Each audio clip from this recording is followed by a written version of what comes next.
Alright, today is gonna be a practice with me kind of day, or type of video. So, if you don't feel like doing that, watch this, do it later, watch this, do this with yourself, whatever, or just move on, watch this, take it in, think about it, whatever.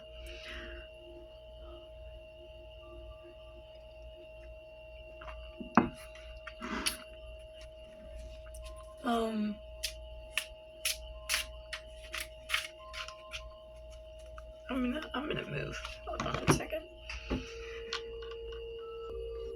We just needed to shift a little bit. Alright. Just needed to adjust a little bit. It's funny because I'm not even meaning to, I might.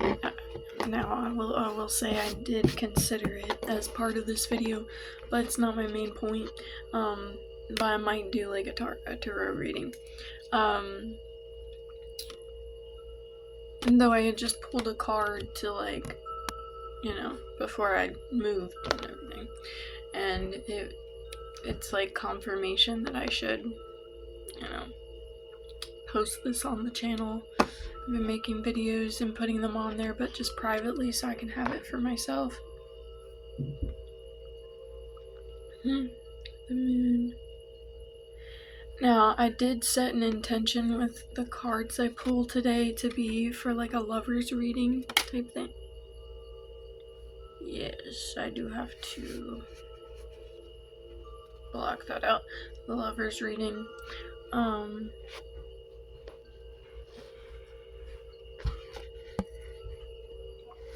Okay. To be a lover's reading.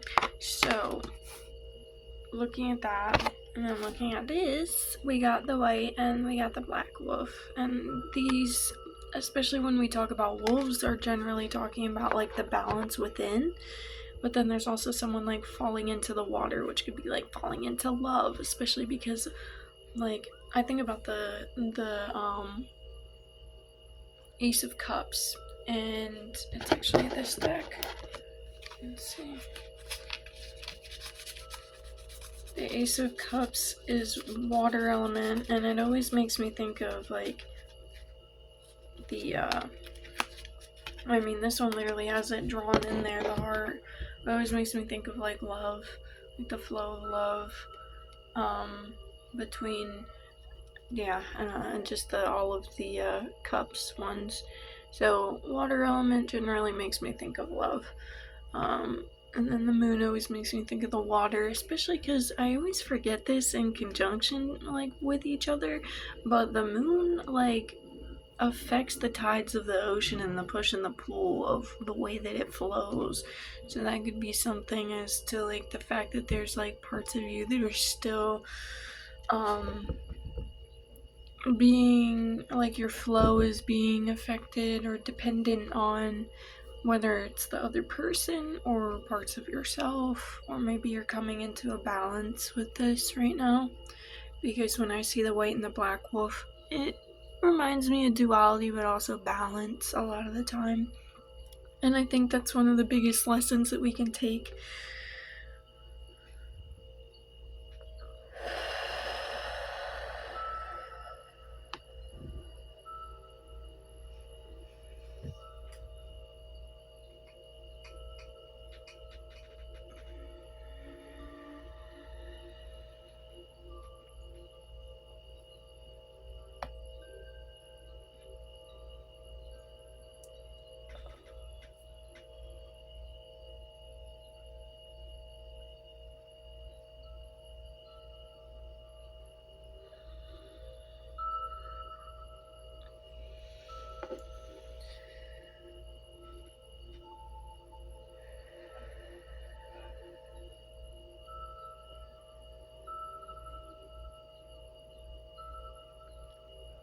I think balance is one of the biggest things that we learn through our healing journey. Is that's the big lesson in every lesson, right?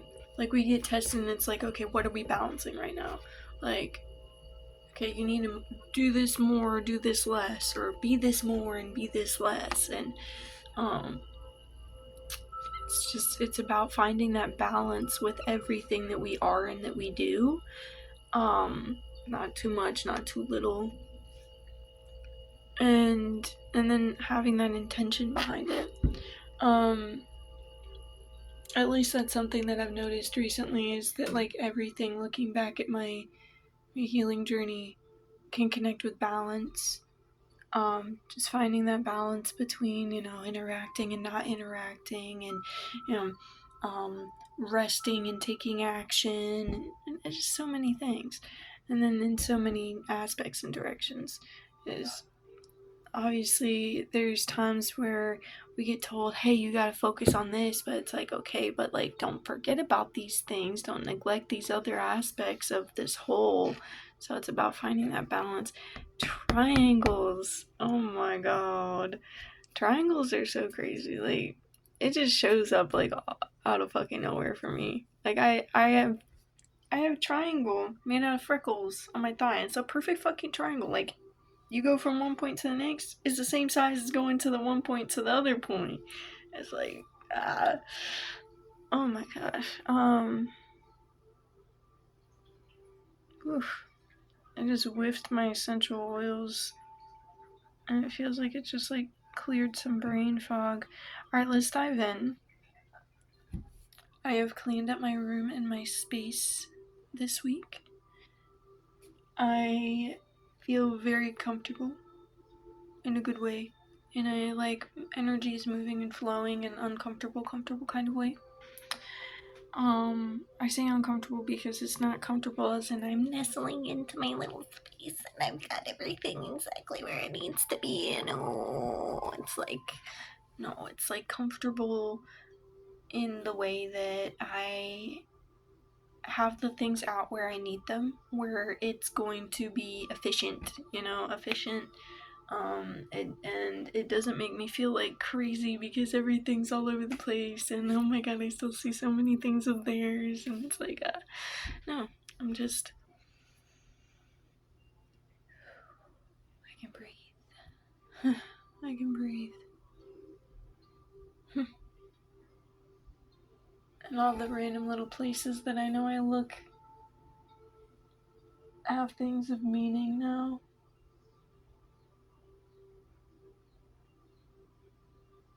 I'm creating in the ways that I feel like I should, rather than the ways that I've been told. But if it weren't for the ways that I had been told, I wouldn't have started putting those things into practice.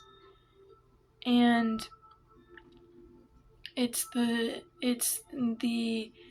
rebalancing and taking in and transmuting into my alchemization of what I need for me in my life and my journey and my healing and my being. That taking those things in from this person that says this is the only way, this person that says this worked for them, this person that, like, you can see it worked for them, obviously, not just saying and all that, but, feeling things out. Seeing that this worked for somebody, seeing this worked for another person, and taking all these things and coming into this amalgamation of what I feel like I need.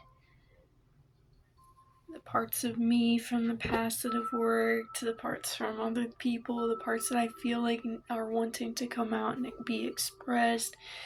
And so, like, for me, I've always been, like, one way that's been pushed to me to release things when I never had a safe space to speak is like some sort of artsy way. So some people will get to dance. I never really felt comfortable in my body, so that's something I'm working on. And like when I'm on my own, I do feel comfortable to dance. Like I want to do that. So I'll move my body, and I practice feeling more in tune with just not controlling it, with just moving in the flow of whatever it is without getting in my head about, oh my god, is this actually matching the tune? Like, no, I'm by myself, it don't matter. Just feeling it out.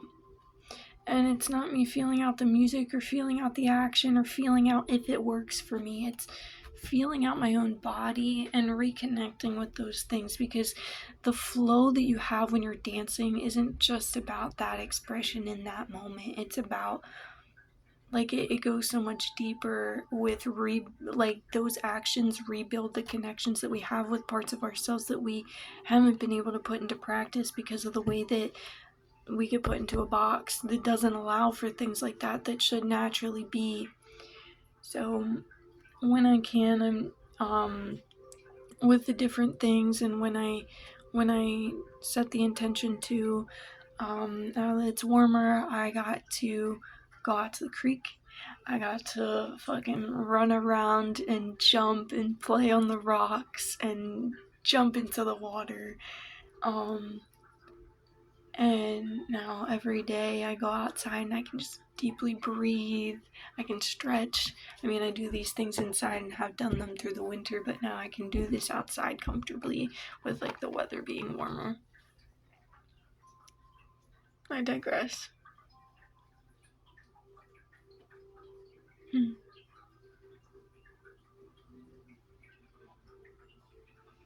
The practice I want to share today.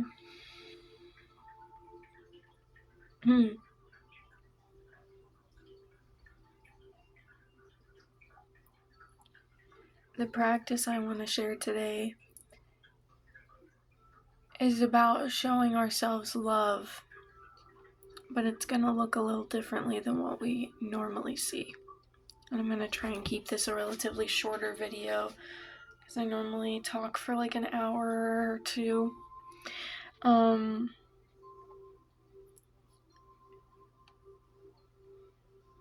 You think of, like, in not old married couple, but like a married couple that's like been together for so long that like that trope in the movie where they're starting to get bored of each other and all that shit. And they're just like, they're in their day-to-day and they have, like, you know, they go to work, come home, whatever. Don't really interact too much, blah, blah, blah, that kind of thing. And that's when, like, the whole movie ends up being about, like, how, you can get into your head thinking that, yeah, I'm loving this person because I'm taking care of them in these ways that, like, say, like, you have kids and it's like, you grew up with, like, your parents telling you, yeah, I do that, I give you a house, I give you clothes, I give you food, the bare minimum of the 3 things that you have to provide for something that you bring into, like, you literally create into life and then bring into this society. So these are, like, the 3 bare minimum things that you have to give us. But, like, where's the love? Where's the love? Like, there's people who get spoiled with riches, but then they're never loved. So it's like, it's just as bad as the other people who grew up with, like, these other situations. It's like, you can't compare situations, but it's like, I'm just, yeah. Your parents abandoning you leads you looking for love in your life. And for a lot of us, it can also be a thing that leads us to wanting to provide love for people who you see are dealing with things and don't have someone. So, say, even someone you don't even like, it's not your friend, it's not someone you deeply care about. It could be a stranger you met at the coffee shop, and you just want to give them a hug, you want to hold them, you want to let them talk, because you needed those things. So that's one way. And then in the relationship where the married people, it's like, okay, well, you do these things and you can, like, make these actions, but it's like, are they really spending quality time with each other? Are they having meaningful interactions and conversations throughout the day? Or are they just kissing out of habit? Are they just like buying flowers because they were there but not really like thinking about it? But it's like, you know, I don't know. Like that, getting into all those little nitty gritty societal details bogs it down. But my main point is, when you get into that realization or recognition of the fact that you are in a relationship where you love the other person, but you're not giving them the actual quality, like that feeling and energy of love. You're just like taking the actions of taking care of something, right? It's like you're feeding the dog, letting them out, but you're never petting them when you're coming home. You're not interacting with them. You're not giving them that love. That's the best description. I'm sorry it took me a minute. Well, like 4, but point being.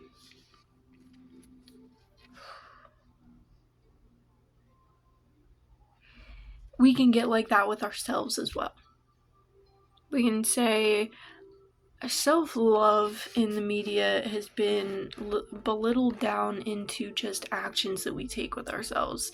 And on top of that, toxically positive actions that we take with ourselves, as in, yeah, self-care today, self-treatment or whatever, and I went and got a sugary ass fucking coffee. It's like, okay, I'm not gonna judge anyone's journey, and people can be at different places, so sometimes, yes, that is self-care. Just allowing yourself to relax into something that's your normal, like, addiction or whatever.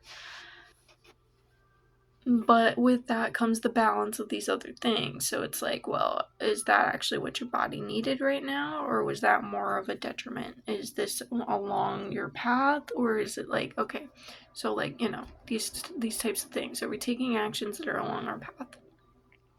And even if we are taking those actions that are along our path, is that all we're doing, or are we really taking the time to feel the love for ourselves? So like when we take these actions, are we saying,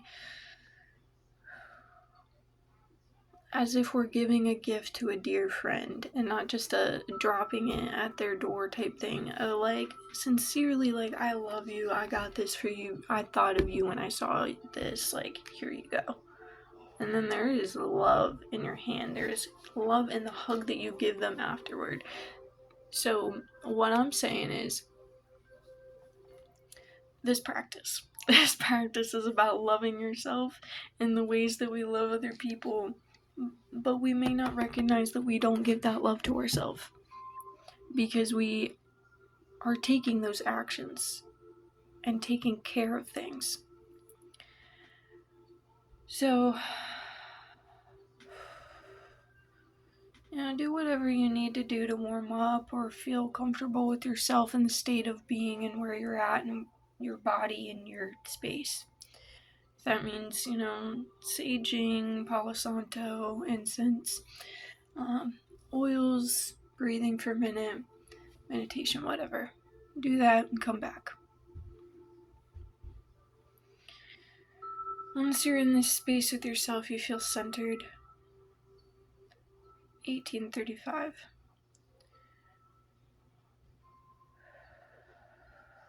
We're going to come into this feeling within our heart space and our gut. I feel it in both places. And it's going to be sent from our brain. So we're going to start picturing something in our third eye. It's wild when you describe it like this because it's like I could say this in simpler terms, but we're going to go through like a meditation type process with this. It's like it really is this deep. So we're going to start with the third eye, and you're going to pay attention to how you feel in your heart and your gut. Heart space in your gut. You can put your hands there if you need, or if you want. I put my left on my chest and my right on my abdomen, like below the belly button, above the your groin.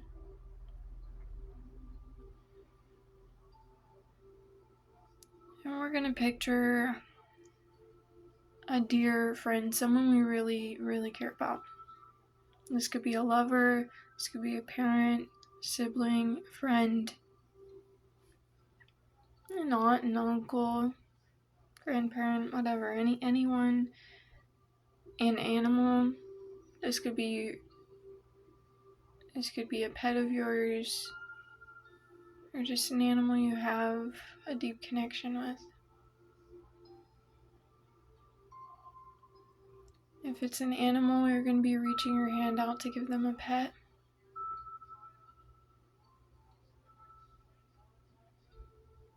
Or hug. And with another human, we're going to reach out to give them a gift, a hug, a caress, hold their hand, whatever.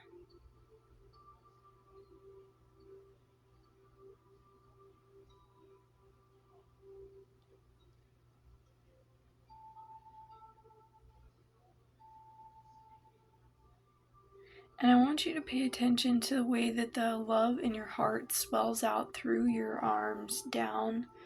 It basically goes through your veins, and now it's in your hands. And that love that's in your hands, we're going to pay attention to that as it builds, as you give them a pet, as you love them, as you hand this gift over, as you hug them after the gift is exchanged. And that love that builds in your hands and your arms, we're going to pay attention to that. Allow it to build as if you're still giving that love to them. But we're going to put that hands now, we're definitely going to put that on our chest, heart space, a dantian, or a part of your body that just needs some love.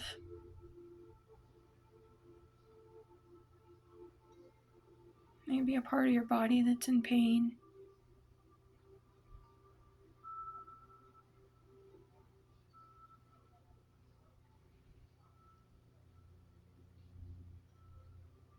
And feel that love that you are going to give to that other person.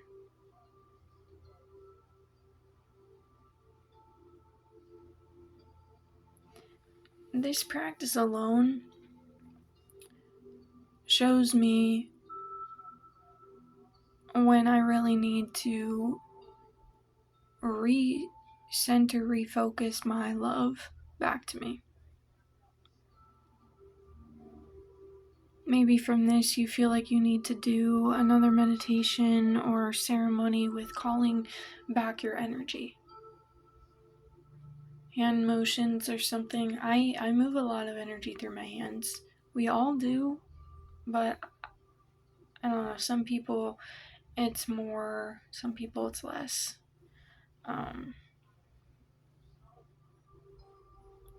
But this is where I've practiced cultivating it. So like just doing this, I feel so much energy. Like it literally is like when you're touching one of those electric ball things that spark up from the center, and then there's like the glass on the outside or some shit. Like that's how I feel just doing this. Especially after sitting with it like this.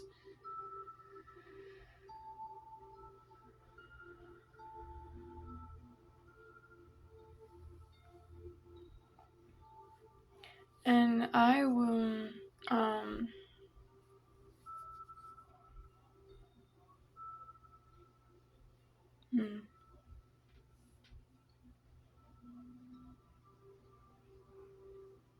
I will do a tarot reading now.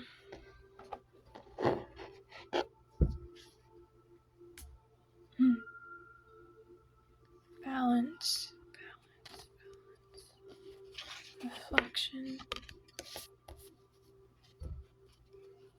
and that's 11. What was that one about? I think that one had something to do with it. I just got the Justice card, and it's a balance, but it's also a reflection. This is upright. It's also the number 11. It's got the balance like with Ma, like where you measure your heart. Oh my god. And so it has, alright, we're really getting it on right now. We got the lovers. I have to cover the body parts for you too.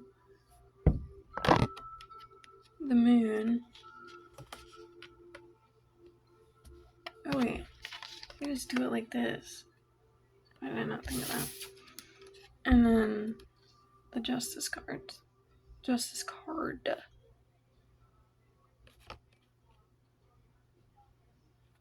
So,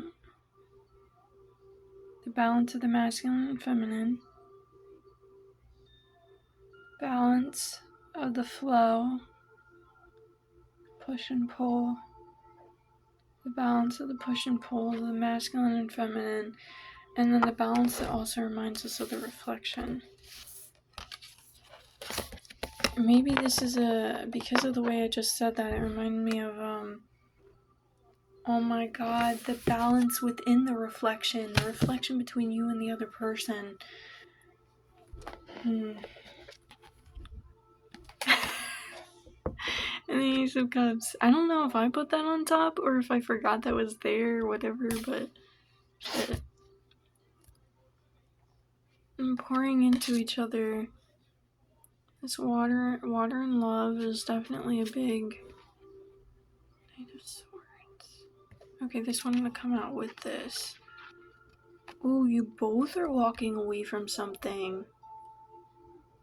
But I feel like this card always makes me think about walking towards something, and this card makes me think of walking away. So at the same time as you're walking away, you're walking towards something. At the same time as someone's walking towards something, they're walking away from something. It's the duality and the balance. These are the things that you guys are reflecting right now. Okay, the balance of leaving and coming into something. It's the ending of a cycle and the starting of the next one. That transformation. I said transformation because then I looked at all the butterflies. This is so cute. Oh my god. Okay, let's try and make this a 30-minute video. 11:11, 47. 11:11, and then it's on 47, which is, oh no, 49 is 7 times 7, so never mind.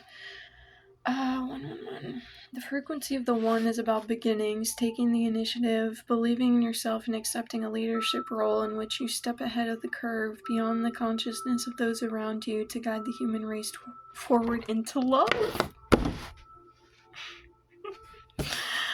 So these are the steps to taking you. Oh my god. Okay, back when I was still in Virginia, I was doing these readings showing, like, talking about how, like, these people watching the video, the collective, would be getting into a relationship, whether it would be a business relationship, a lover's relationship, or whatever, they would be progressing into, like, this next step, frequency, place for the world, right? Like, basically, like, showing and expanding that love, and showing the just sharing it with the world type thing. So now what I'm getting right now is that you're both still in this transformation space. It's a balance. We're kind of walking a line, but it's more of a bridge. Like, look at that. Look at that. And we're gonna fill ourselves with love so that we can fall into it.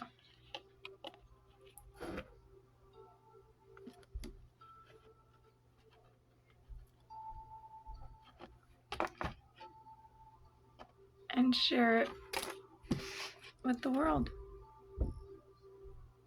Because look at that, like, the collective consciousness, like, looking at the relationship, and then, like, holding holding hands. Oh my god, I can't like not because there's the boobs and everything else. They're holding hands, guys. They're holding hands. So yeah.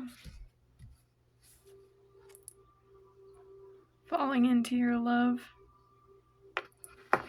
Expanding and showing that and balancing it with each other. Alright, and with that, love yourself.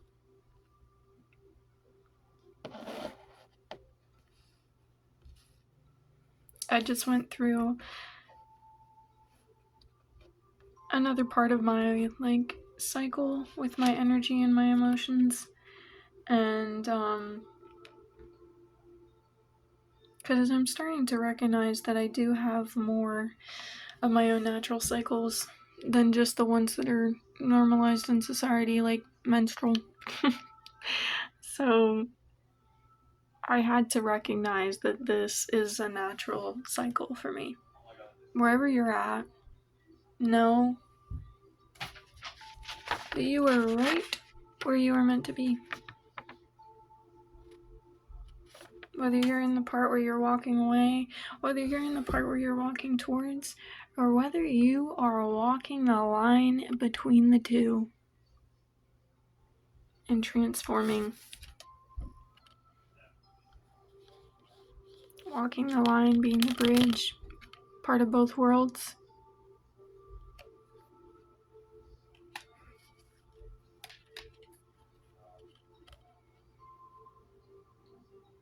Falling is okay.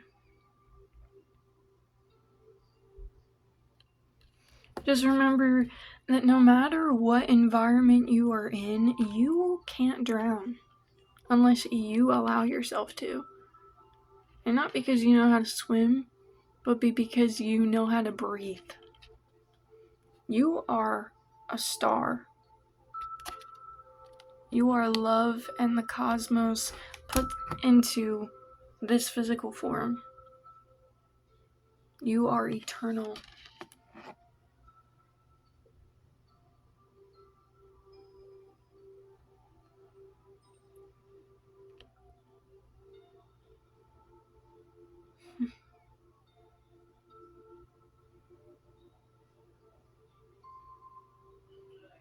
So you are made out of whatever. You are made out of everything.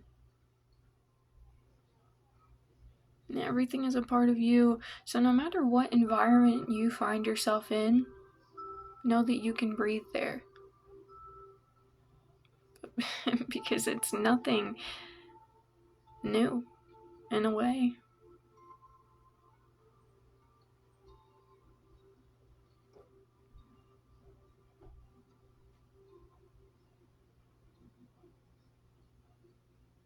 And even if it is, remember that you'll find your way.